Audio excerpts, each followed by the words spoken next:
तो आज की क्लास स्टार्ट करते हैं इनकम से। इनकम बेसिकली एक ब्रॉड टर्म है, बड़ी टर्म है, जिसके अंदर प्रॉफिट इंक्लूड हो जाता है।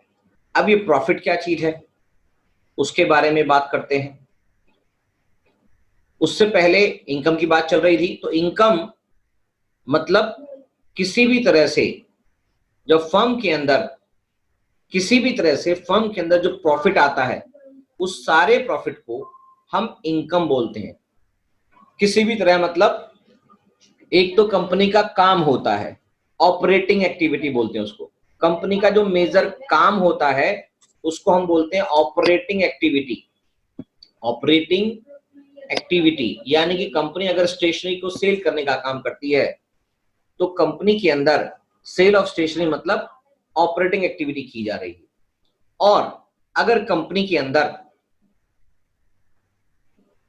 इसके अलावा कोई किसी तरह का प्रॉफिट आता है, इसके अलावा कोई प्रॉफिट आता है,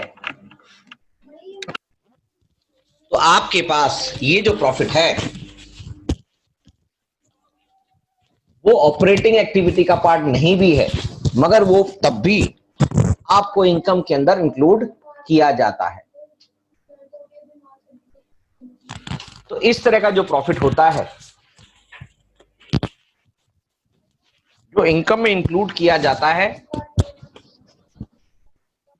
मगर ऑपरेटिंग एक्टिविटी का पार्ट नहीं होता है, तो ये क्या चीज होती है उसके बारे में अब बात करते हैं कि ऐसा कौन सा प्रॉफिट होता है जो इनकम में तो इंक्लूड होता है मगर प्रॉफिट में इंक्लूड नहीं होता है। मतलब प्रॉफिट में तो होता ही है मगर इनकम में और इंक्लूड हो जाता है। आवाज आ रही है? आवाज आ रही है? एक सेकंड।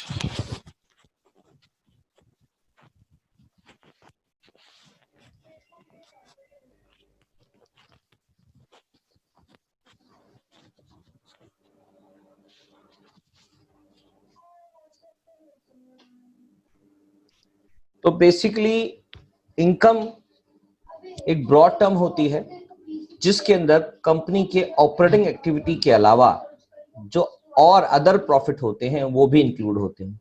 और अदर प्रॉफिट्स जब होते हैं उसको उसको क्या और कहां से आते हैं, जैसे जो रिकरिंग नेचर के प्रॉफिट होते हैं, यानी कि कंपनी ने अपने माल को बेचा तो उससे होने वाला जो प्रॉफिट है वो एक नॉर्मल प्रॉफिट होता है, कंपनी की ऑपरेटिंग एक्टिविटी से रिलेटेड होता है। मगर कंपनी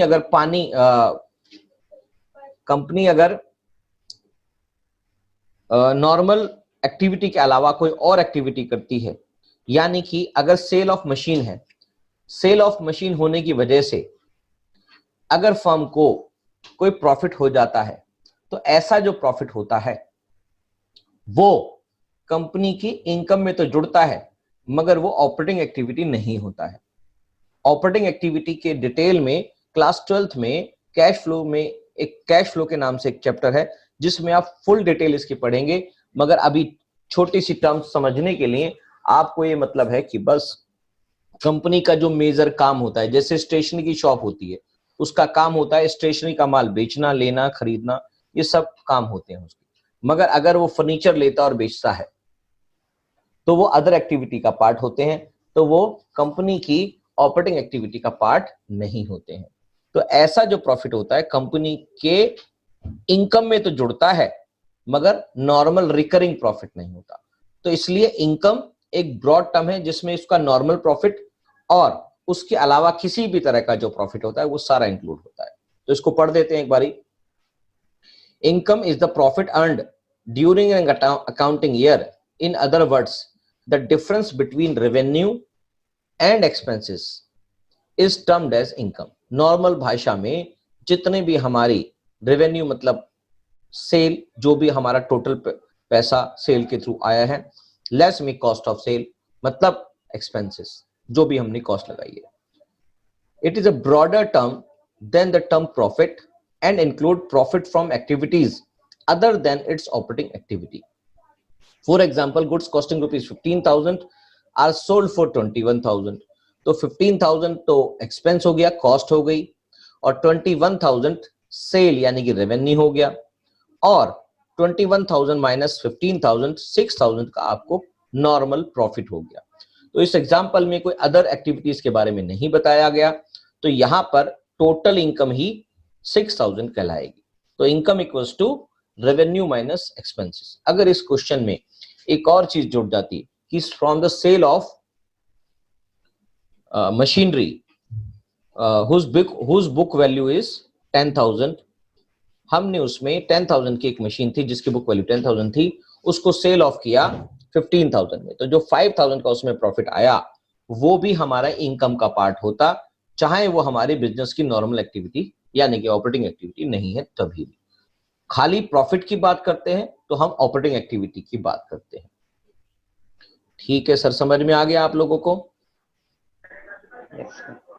यस सर। उसके बाद बात आती है ग्रॉस प्रॉफिट की। Gross profit is the difference between from profit की बात कर रहे थे। प्रॉफिट एक नैरो टर्म है in comparison of income. Profit means income earned by the business from its operating activities. खाली ऑपरेटिंग एक्टिविटीज से मिलने वाला जो इनकम होती है उसको हम प्रॉफिट की टर्म लिखते हैं। The activities carried out by the enterprises to earn profit, जो मेजर काम होता है उसी से मिलने वाला जो प्रॉफिट होता है वो प्रॉफिट कहलाता है। For example, profit earn from sale of goods और रेंडरिंग सर्विसेज। कोई भी एंटरप्राइजेस जो सेल करता है गुड्स की, उससे मिलने वाला जो प्रॉफिट होता है, या कोई सर्विसेज प्रोवाइड करता है तो उसकी सर्विसेज प्रोवाइड करने से जो प्रॉफिट होता है उसी को एक्चुअली प्रॉफिट कहते हैं। Profit is further divided into gross profit और नेट प्रॉफिट। जो प्रॉफिट है उसको दो हिस्सों में बांट दिया जाता है, एक तो ग्रॉस प्रॉफिट और दूसरा नेट प्रॉफिट। इसके बारे में आगे के जो चैप्टर्स हैं, फाइनल अकाउंट्स के जो चैप्टर हैं, वहां पर आपको ज्यादातर क्लियर होगा। मगर यहां पर बताने वाली बात यह है कि दो तरह के एक्सपेंसेस होते हैं जिसको बोलते हैं डायरेक्ट एक्सपेंस, और एक होते हैं इनडायरेक्ट एक्सपेंस। डायरेक्ट एक्सपेंस जो बिजनेस की मतलब सेल से डायरेक्टली जुड़े होते हैं या परचेज से डायरेक्टली जुड़े होते हैं। तो इस तरह के जो खर्चे होते हैं, परचेज से डायरेक्टली जो जुड़े होते हैं उसको डायरेक्ट एक्सपेंसेस बोलते हैं, पर सेल्स से जितने भी जुड़े हुए खर्चे होते हैं उसको हम इनडायरेक्ट एक्सपेंस बोलते हैं। यानी कि सेलिंग की कंडीशन, ये सेंटेंस ध्यान से सुनो, सेलिंग की कंडीशन तक लाने के जितने भी खर्चे होते हैं उसको इनडायरेक्ट खर्चा बोलते हैं, उसको डायरेक्ट कॉस्ट बोलते हैं। डायरेक्ट कॉस्ट का मतलब होता है कि आप अगर सेल में से डायरेक्ट कॉस्ट हटा देंगे तो आपकी ग्रॉस प्रॉफिट आ जाएगा। एग्जाम्पल के तौर पे मैं थोड़ा सा समझा देता हूं। एक मान लीजिए आप सदर बाजार गए, सदर बाजार से 5,000 रुपीज के पेन लेके आए, आपका स्टेशनरी का काम है। 5,000 के पेन लाने में जो वहां से यहां तक का किराया आपको जाने और आने में लगा, वो 1,000 मान लेते हैं। आने जाने में आपको 1,000 का किराया लगा, आप अपने गाड़ी से गए या किसी चीज से भी गए, आपको 1,000 की कॉस्ट लग गई। तो आपके लिए टोटल कॉस्ट जो है वो 6,000 हो गई पेन की। यानी कि अगर आपने 1,000 पेन लिए थे, 1,000 पेन थे 6,000 के, तो यानी कि एक पेन आपके लिए 6 रुपीज का कॉस्टिंग पड़ गई। डायरेक्ट कॉस्ट आपके लिए 6 रुपीज पड़ गई। चाहे आप 5 रुपए का एक पेन लाए थे, मगर आने जाने का जो भाड़ा है वो भी उस पर अटैच हो जाएगा, वो उसकी डायरेक्ट कॉस्ट के साथ माना जाएगा। उस पेन को लाकर आप अपनी शॉप में रख देते हैं, तो पेन 2 महीने तक थोड़े थोड़े करके बिक रहे हैं, सारे पेन एक दिन में बिकेंगे नहीं।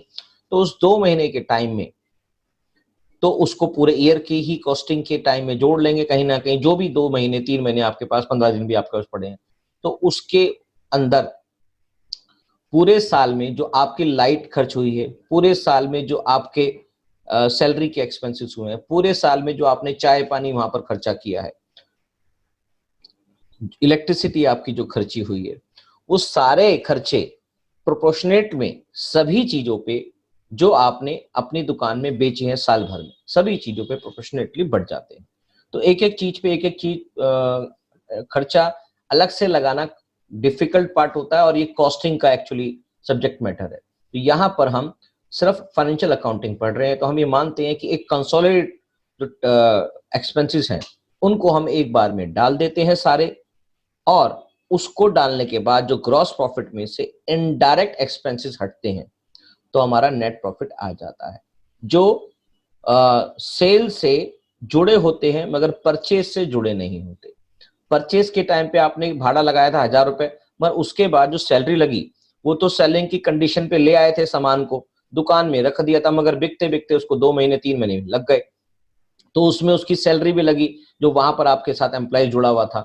वहां पर और भी बहुत सारी चीजें थी, जैसे इलेक्ट्रिसिटी का बिल भी आपको देना है, और हो सकता है दुकान आपकी रेंट पे हो तो उसका भाड़ा भी देना है।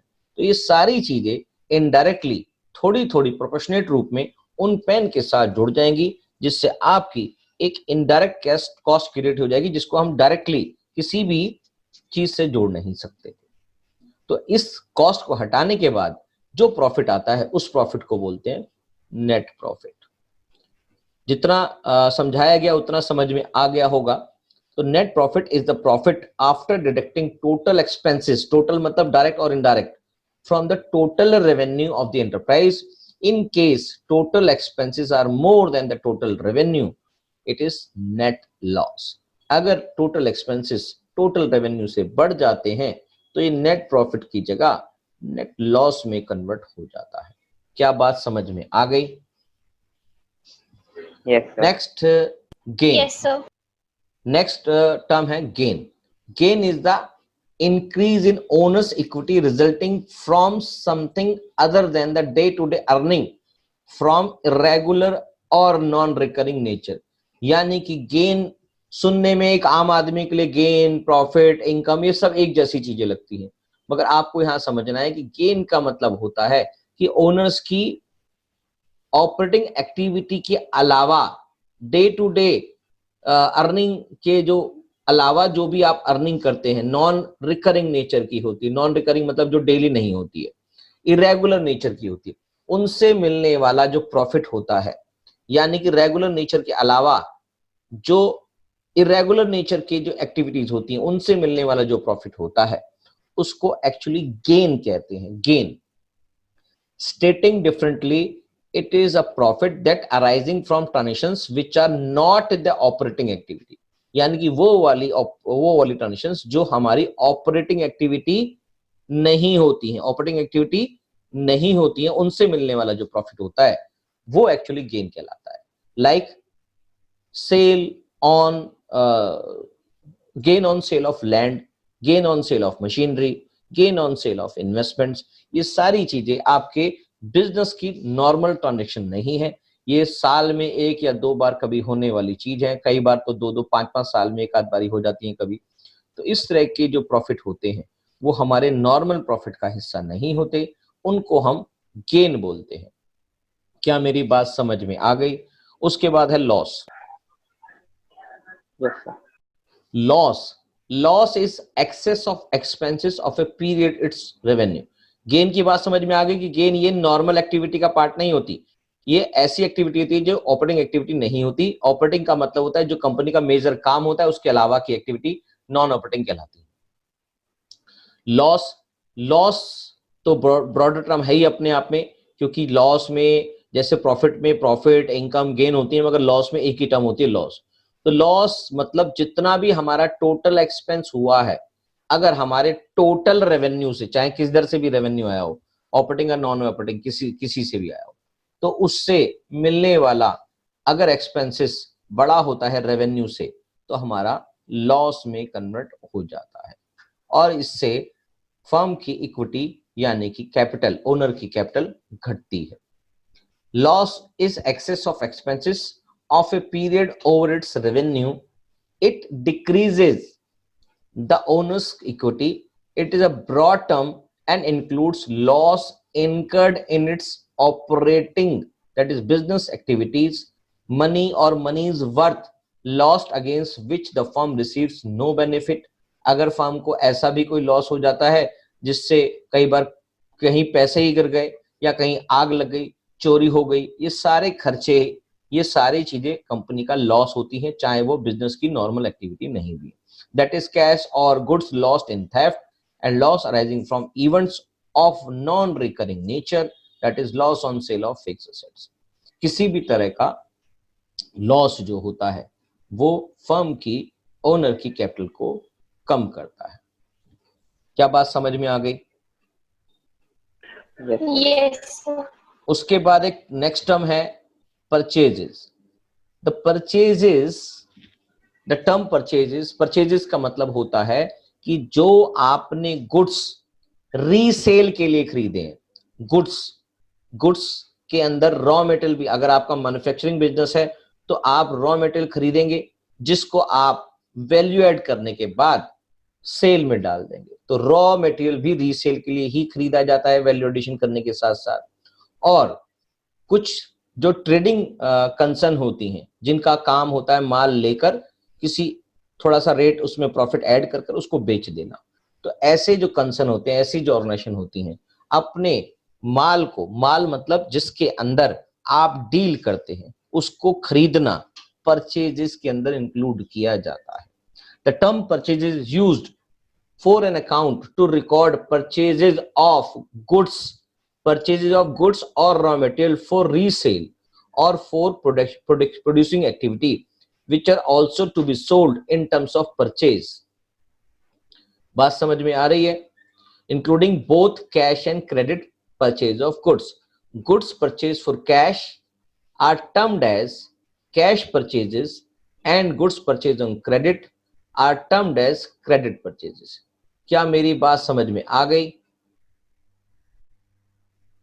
Yes sir. तो परचेजेस जो हैं वो कैश परचेजेस के रूप में भी हो सकती हैं और क्रेडिट परचेजेस के रूप में। अगर आपने पैसे देके खरीदा है, कैश देके खरीदा है तो परचेजेस कहलाएगा, और अगर आपने उधारी पर खरीदा है तो क्रेडिट परचेज कहलाएगा। मगर बात यही है कि वो वाली चीजें जिसको आप रीसेल करने के लिए या गुड्स प्रोड्यूस करने के लिए यूज करते हैं, जिसको आपने बाद में वैल्यू ऐड करके बेचना ही है, उसी को हम परचेज कहते हैं।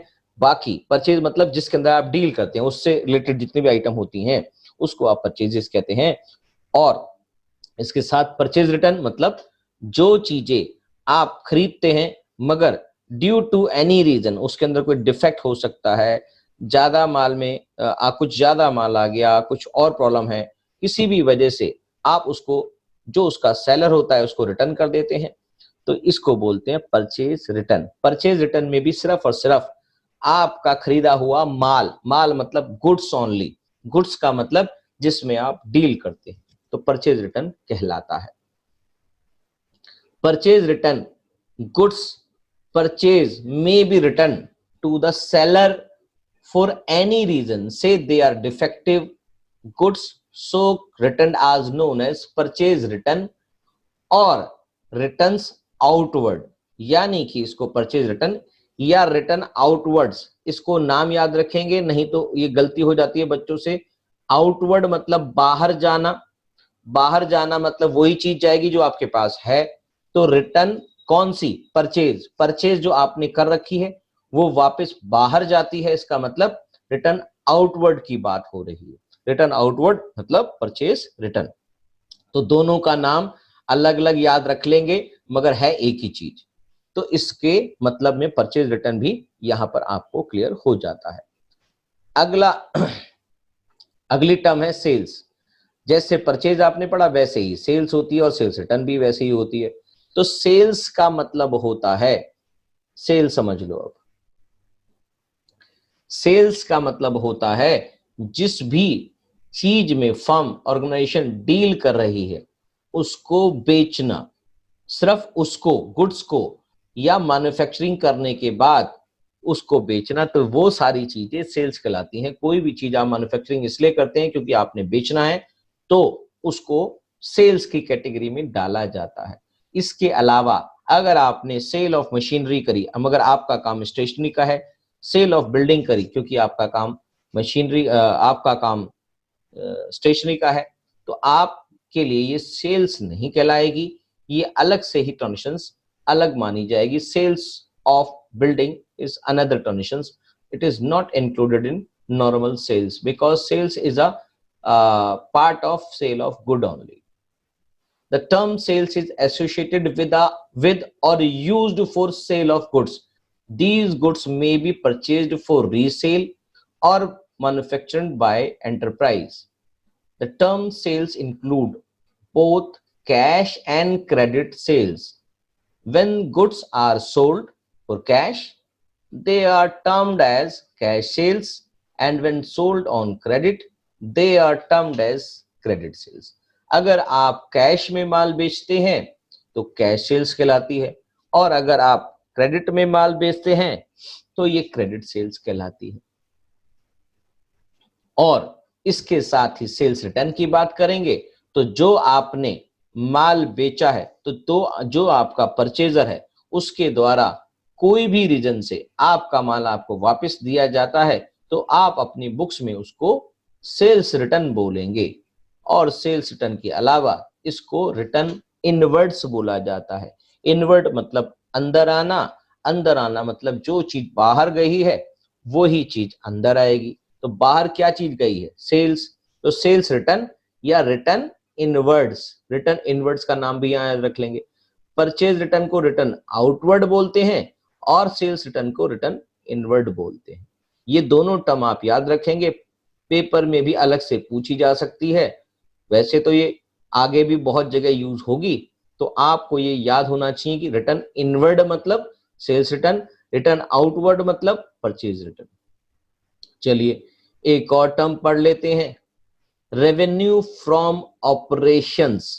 रेवेन्यू फ्रॉम ऑपरेशंस का मतलब होता है सेल्स। रेवेन्यू का मतलब ही सेल्स होता है, ऑपरेशन का मतलब ऑपरेटिंग एक्टिविटी। तो सेल्स ऑफ ऑपरेशंस यानी कि सेल्स फ्रॉम ऑपरेशंस। तो जिस भी काम में आप डील, जिस भी सामान में आप डील करते हैं उस सारे सामान को बेचना ही रेवेन्यू फ्रॉम ऑपरेशन। उस सारे सामान से मिलने वाला जो पैसा होता है उस टोटल पैसे को, सेल प्राइस को, टोटल उस अमाउंट को रेवेन्यू फ्रॉम ऑपरेशन बोला जाता है। तो रेवेन्यू फ्रॉम ऑपरेशन अपने आप में नेट सेल्स ही कहलाता है। नेट सेल्स का मतलब होता है उसमें से आपने अगर सेल्स रिटर्न को माइनस कर दिया तो रेवेन्यू फ्रॉम ऑपरेशन आ जाएगा, यानी कि नेट सेल्स। नेट सेल्स मतलब सेल्स माइनस सेल्स रिटर्न। तो इसको भी एक बार रीड आउट कर देते हैं। Revenue from operation, revenue from operation means revenue earned by an enterprise, firm or company from its operating activity। Operating activity से earn करने वाले जितने भी पैसे होते हैं उसको हम रेवेन्यू फ्रॉम ऑपरेशन बोलते हैं। The term is defined in schedule 3 of the companies act 2013, a format in which balance sheet and statement of profit and loss or profit and loss account is prepared। Example of revenue from operations are sale of goods, sale of services and interest earned। अगर आपके पास अगर कोई firm ऐसी है जो जिसका काम ही finance sector से रिलेटेड है, फाइनेंस सेक्टर से रिलेटेड मतलब जैसे बैंक होता है उस तरह का जो काम होता है, जिनका काम ही पैसों का लेन देन होता है, तो अगर उन्होंने किसी पैसे को ब्याज पे लगा रखा है तो इंटरेस्ट अर्न करना उनका मेजर काम है। उन्होंने कहीं किसी स्टॉक्स में पैसे लगा रखे हैं, शेयर्स में पैसे लगा रखे, तो उनका काम ही डिविडेंड रिसीव करना है। तो ये उसके लिए एक मेजर ऑपरेटिंग एक्टिविटी कहलाती है। तो ये जो चीज होती है रेवेन्यू फ्रॉम ऑपरेशन का पार्ट होती है। मतलब वही पैसा जो आपका नॉर्मल बिजनेस ऑपरेशन से सेल करने से आता है, सेल में से रिटर्न माइनस कर देंगे तो उसको हम एक्चुअली बोलते हैं रेवेन्यू फ्रॉम ऑपरेशंस। सिंपल भाषा में अभी याद रखेंगे, जैसे जैसे जैसे आपको आगे बढ़ते चले जाएंगे तो इनका यूज जैसे आपको होगा तब ज्यादा आपको और क्लियर होगा। नहीं तो सिर्फ आपके लिए छोटी छोटी टर्म्स हैं, टर्म्स को समझाया अभी इसलिए जा रहा है क्योंकि आप लोगों को बाद में वहां पर हर जगह पे प्रॉब्लम आनी है। तो ये छोटे से टर्म को समझा दिया जाएगा अभी तो 20, 25, 50% आपके दिमाग में रुक जाएगा, और वहां पर जैसे ही आप इसको यूज करोगे तो 100% आपके दिमाग में पहुंच जाएगा। तो इसलिए इसका ये वाला पार्ट आपको क्लियर हो चुका होगा। आगे बात करते हैं गुड्स। गुड्स मतलब वो चीजें जिसके अंदर आप डील करते हैं, यानी कि एक कंपनी का काम ही मशीन को लेना और बेचना है तो मशीन उस कंपनी के लिए गुड्स हो गई। मगर एक कंपनी का काम एसी, फ्रिज या टीवी बेचना है तो उसका टीवी, एसी और फ्रिज ही उनके गुड्स हो गए। मगर एक कंपनी का काम है स्टेशनरी का, स्टेशनरी वाले के लिए टीवी का नाम टीवी ही रहेगा, वो गुड्स नहीं है। फ्रिज का नाम फ्रिज ही रहेगा, मशीन का नाम मशीन ही रहेगा, एसी का नाम एसी रहेगा। तो ये सारी चीजें डिपेंड करती हैं कि आपका कारोबार किस चीज का है।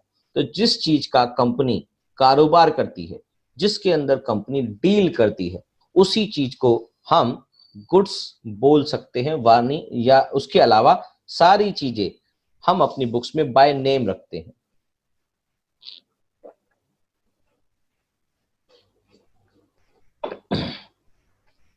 तो goods are the physical items of trade that are purchase to be sold. वो सारी फिजिकल आइटम्स जिनको हम परचेज करते हैं सेल करने के लिए, रीसेल करने के लिए, दोबारा से बेचने के लिए, वो सारी की सारी चीजें गुड्स कहलाती हैं। The term applies to all items making up the sales और परचेज ऑफ ए बिजनेस। ये सारी आइटम्स उन सब चीजों पे लगाई जाती हैं जो हमारी सेल्स या परचेज से संबंधित होती हैं बिजनेस के अंदर। Stating differently, they are the stock in trade of an enterprises purchased or manufactured with the purpose of selling. For an enterprises dealing in home appliances such as TV, fridge, AC, etc. are goods, and for stationery is goods। यानी कि जिसका जो काम होता है उससे related जो goods selling के लिए अवेलेबल होती हैं उसके पास, उन सारी चीजों को गुड्स का नाम दिया जाता है। अब एक और आइटम डिस्कस कर लेते हैं आज की क्लास में, स्टॉक। ये एक वेरी इंपॉर्टेंट आइटम है जिसको आपने पेपर के नजरिए से भी याद करना पड़ेगा। तो stock it's very very important, इसके आगे भी थोड़ा सा होना चाहिए। चलिए, स्टॉक, इन्वेंट्री। स्टॉक का दूसरा नाम होता है इन्वेंट्री। बच्चे बहुत ज्यादा कंफ्यूज हो जाते हैं कि सर ये इन्वेंट्री क्या चीज है, पता नहीं। तो भैया घबराने वाली बात नहीं है, स्टॉक का मतलब ही इन्वेंट्री होता है। स्टॉक या इन्वेंट्री, इन्वेंट्री मतलब स्टॉक, स्टॉक मतलब इन्वेंट्री। स्टॉक यानी कि वो टेंजिबल एसेट्स, टेंजिबल मतलब जो इंटेंजिबल नहीं होते, जिनको हम टच नहीं कर सकते, उनको इंक्लूड नहीं किया जाता, सिर्फ टेंजिबल एसेट्स का स्टॉक होता है।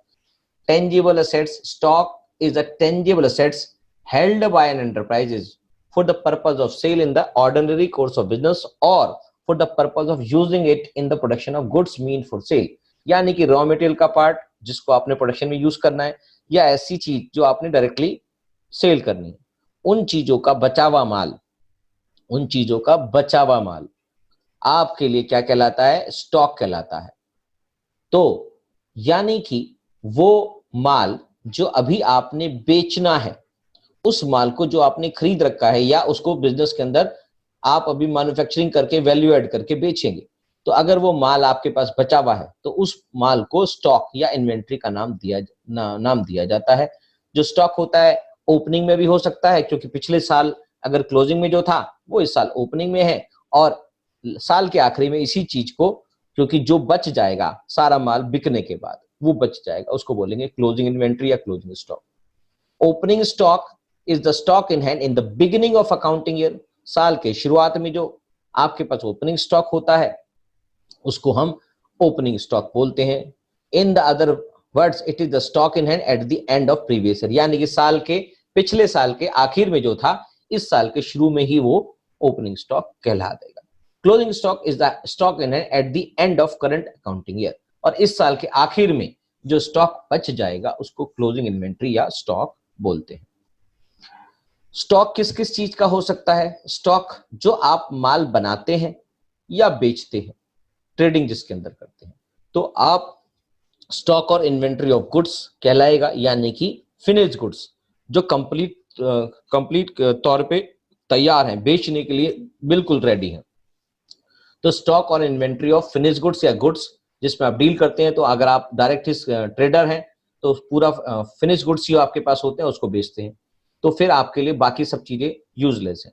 तो फिनिश गुड्स ही हैं आपके पास। तो स्टॉक और इन्वेंट्री ऑफ फिनिश गुड्स या गुड्स, स्टॉक और inventory in case of trading concern comprises stock of goods remaining unsold।